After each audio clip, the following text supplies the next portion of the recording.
We've got something right now a little bit businessy because it's been a few months since we've given a proper update here on Sunday mornings about the status of our kind of building fundraising campaign.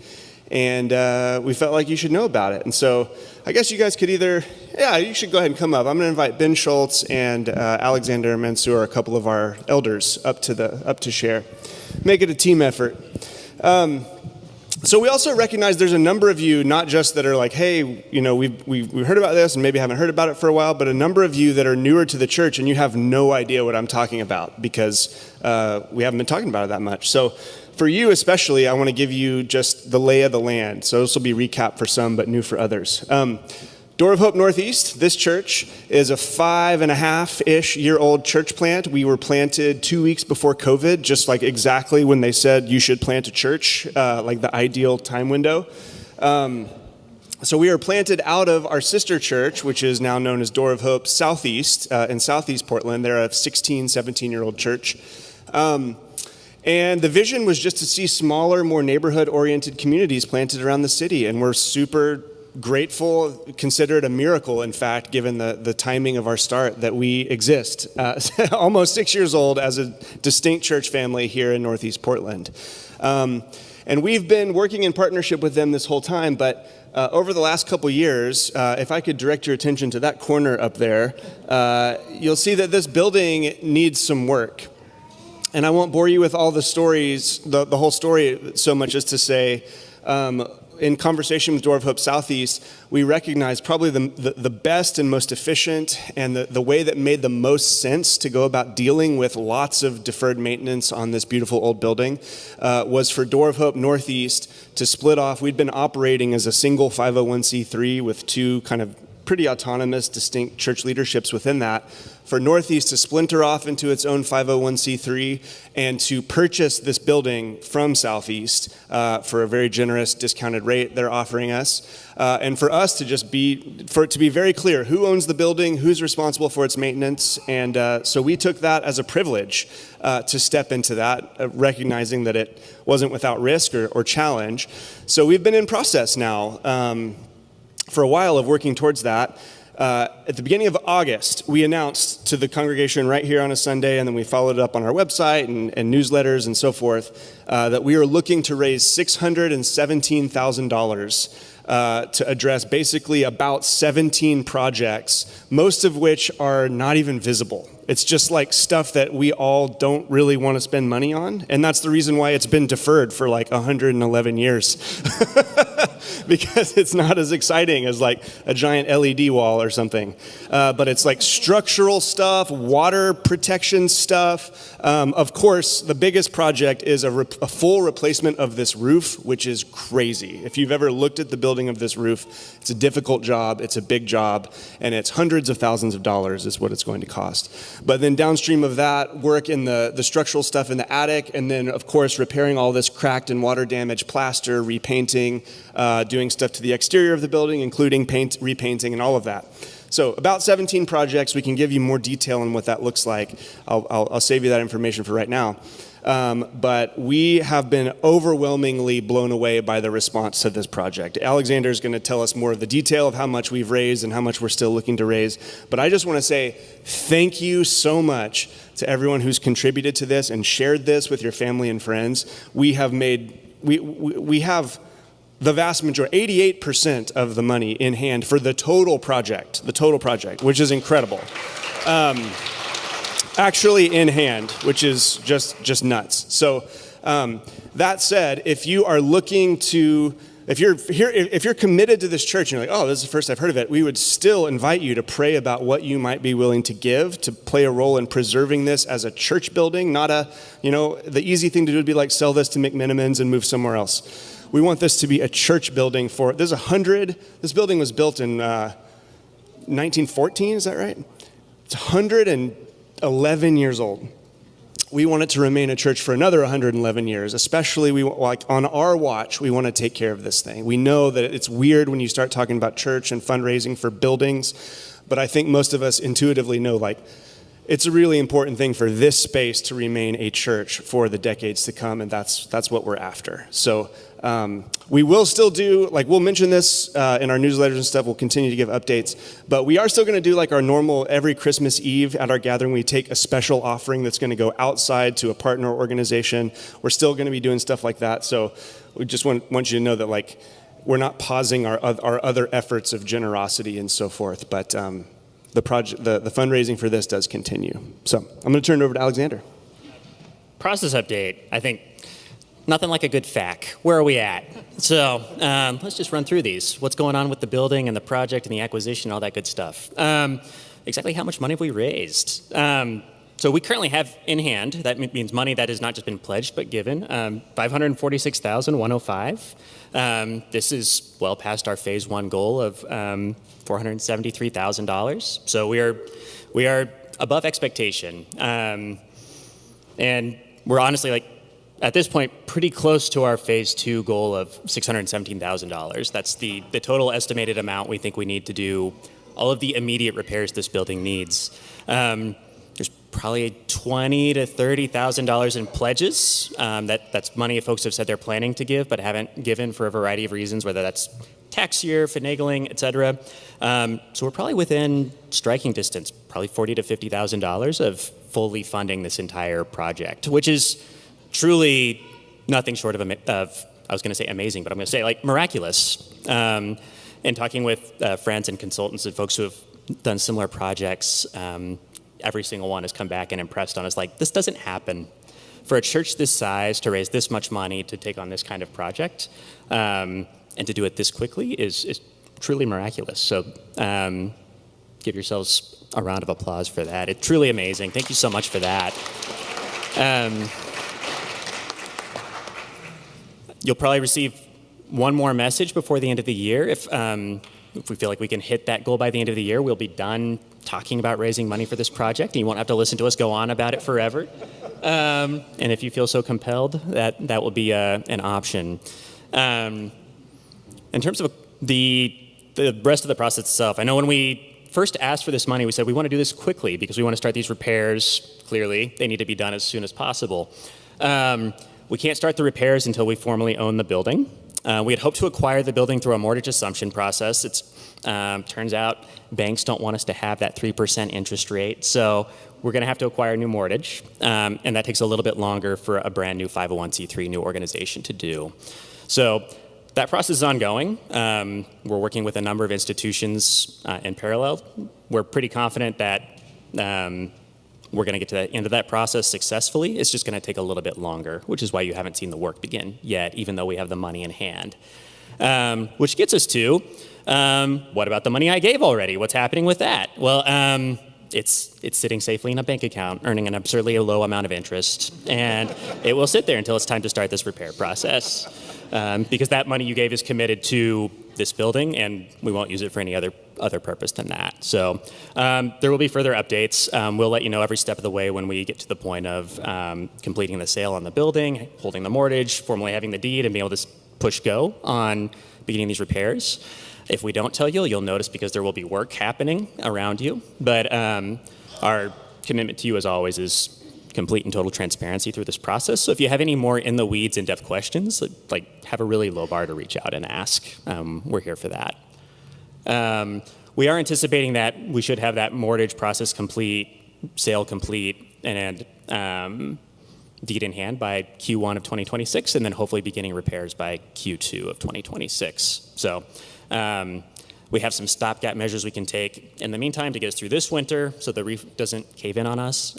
Many thanks to Josh Robertson for spearheading that effort.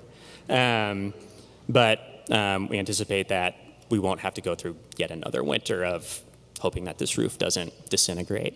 So that's where it's at. If you have given, you should have received a thank you note in the mail, maybe in the past week or two. If you have given and you have not received a thank you note, please let us know, because that means we are missing some kind of information, whether that's your address or, more importantly, whether your gift has not been properly denoted as for the building. So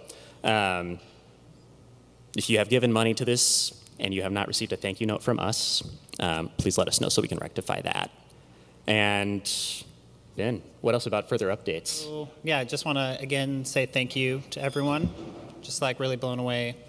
Yeah, just the generosity of God, the generosity of this church, like, is way more than a sum of like each one of us. And so as far as communication, so we, like Xander mentioned, we will be doing updates up here. So you'll hear it at church when we have major updates. We're not going to be doing this every week. The newsletter will have updates. So if you're not signed up for that and you want this information, basically I'm going to point you to the website for like 3 things. But go to the website, sign up at the bottom of the basically any page. We also have a building updates page on there where we'll keep that up to date. And that, I don't have the URL for that right now, but I think just on the home page, you go to doorofhopene.org, and it's right there. And then, lastly, we'll do some updates to that page over time. So if there's anything you really, anything you want to know, we can put FAQs on there, kind of whatever is helpful for you all. And if you have any questions, you can find one of us or Jason in the back, another one of the elder team, or you can email us. Again, all of our emails are on the website if you go to the About page. Cameron has like an official Door of Hope one, but you can email any of the elders, and we'll be happy to talk through that. Thanks, guys. Well, we did this last time, and we're gonna take 5 minutes. I see the clock, unless we don't need 5 minutes, for Q&A. So we imagine there might be some burning questions that we haven't addressed, and we'll rapid fire as many as we can in 5 minutes. So, any questions? Jeff's question was, are we seeking neighborhood input for the colors chosen of the exterior paint? And that's a good idea. I don't know yet. We have a painting bid, so we know the cost estimate, but we're yet to start. Like the exterior paint will probably literally be the last project we do after lots of other stuff. But that's a really wonderful idea. Thanks for throwing it out there. The question, sorry for the podcast later. The question was, are we going to replace the Door of Hope logos on the exterior of the building? Yes, they'll get rebuilt, repainted. I don't think they were ever even sealed, so we'll seal them this time. Will there be any community DIY, like interior painting or something like that? I suspect there will be like some work. We typically do once or twice a year, like a work day where there's just small scale projects. And I think there are a few things that Josh has identified that could very well be like, there's different tiers. There's very simple stuff. There's stuff that like, if you've got like experience in construction, there might be a few things that we could just do as a community. But that's on our radar. We'll be sure to communicate that. Maybe to note though, when we set up the budget, we budgeted for having all the work done by professionals. So there's, we're not asking you to both give and also be the contractors. I think that might be an important distinction to make. But. Yep. The question was, will the parish house have any work done as part of this project? And Alexander's answer was yes. They're both going to get re-roofed, and there's some stuff related to the siding at the parish house. A few nicky-nacky things. Nothing else major at the parish house, but.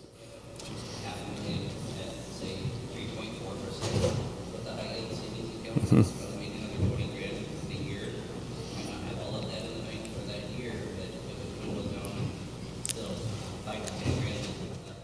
It's been considered as this is dragged on. These are the things that if we had the foresight to have known that this would take it as long as it had, but we are hoping to start spending that money sooner rather than later too. Yeah, it's a good question though. The question was, what's the amount on the new mortgage? So what's the amount of the loan we're taking out on the building for the mortgage? And somewhere in the range of $360,000 owed on the building itself. So we're just raising money for all of that. If the Spirit leads. Yeah. If anyone wants to just donate $360,000, the bank doesn't even have to know about this. It'll be awesome. The question was, do we anticipate being disrupted inside the building for any of this? And I think the answer is pretty confidently no. We've been told the roofing won't require us to pause gatherings. The biggest question mark would be when they do all the plaster repair. If you look closely, there's a lot of cracking. It's going to be a really big job. But one company did say very confidently, they were like, we could knock this out in a week. We could come in Sunday after church and be out by Saturday. And I said, that's great. So I suppose if they were that confident, at worst, 2 weeks would be, and if we had to miss one gathering, we'll do church in the park or something if we need to. But we're not expecting any major disruption. I just want to say thank you to all of you for taking on what is super complicated and so many extra meetings for you guys. And just like, I imagine very challenging trying to work Southeast and just all the mortgage stuff and stuff that's not like maybe all in your wheelhouse. So thank you.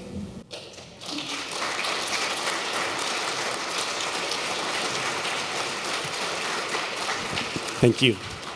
No, it's an honor to serve. This is something, just as the one staff person, the one full-time staff person at the church and the one staff person involved in this, I will just say it is a deep blessing to have the elder team.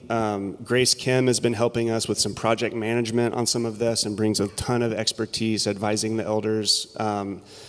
Mindy DeYoung's been helping with fundraising, Josh Robertson on the construction coordination. So it is a real team effort. I'm definitely the least qualified person of the whole group to be really even thinking about any of this, and I mean that.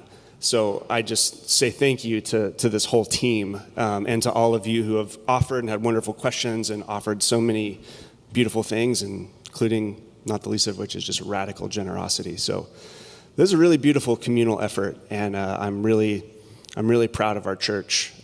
So thank you all. Yeah, I'll pray. Dear Heavenly Father, we are just so blown away by your generosity and your care for this church and this building.